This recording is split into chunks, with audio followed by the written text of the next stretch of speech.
আসসালামু আলাইকুম। আজকে আমি শেয়ার করব কিভাবে ঝটপট তৈরি করে নেওয়া যায় কলার প্যানকেক। এটি আমার ২.৫ বছর শিশুর খুবই পছন্দের একটি নাস্তা এবং এটি একই সাথে যেমন স্বাস্থ্যকর তেমনি পুষ্টিকরও বটে।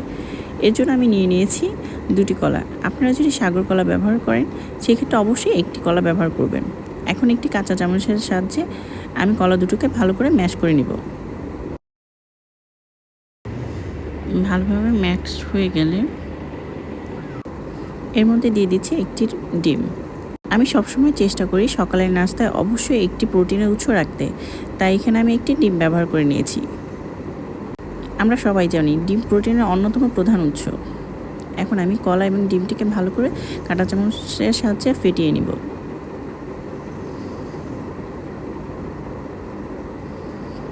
এরপর এর মধ্যে দিয়ে দিচ্ছি ২ টেবিল চামচ সুজি।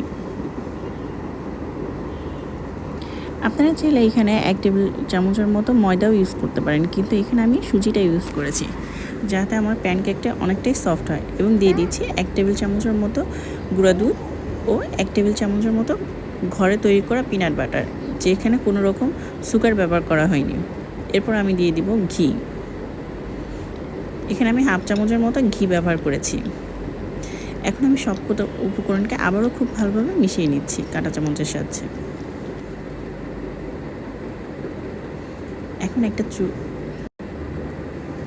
এখন আমি একটি ফ্রাই প্যানে সামান্য পরিমাণ বাটার ভালোভাবে চারিদিকে স্প্রেড করে নেব।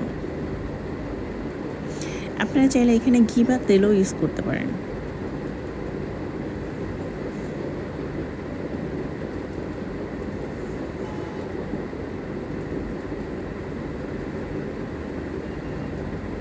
বাটারটি হালকা গরম হয়ে আসলে আমি এর মধ্যে কলার প্যানকেকের ব্যাটারটি দিয়ে দিচ্ছি।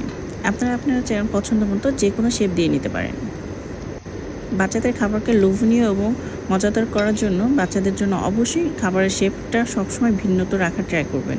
এতে করে বাচ্চাদের খাবারের প্রতি আগ্রহটা বাড়বে। প্যানকেকগুলোকে লো হিটে ১ মিনিট করে পুরো ২ মিনিট এপিট ওপিট আমি ভেজে নেব। অবশ্যই এই ক্ষেত্রে ঢাকনা দিয়ে ঢেকে হালকা আঁচে ভাজতে হবে।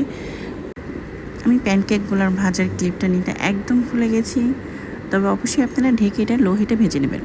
এই তো মাত্র ৫ মিনিটে তৈরি হয়ে গেল আমার মজাদার কলার প্যানকেক। এখন এর উপরে আমি সামান্য পরিমাণ মধু দিয়ে দিব। যেহেতু আমি কোনো পরিমাণ চিনি ব্যবহার করি না, তাই এখানে আমি সামান্য পরিমাণ মধু ব্যবহার করব।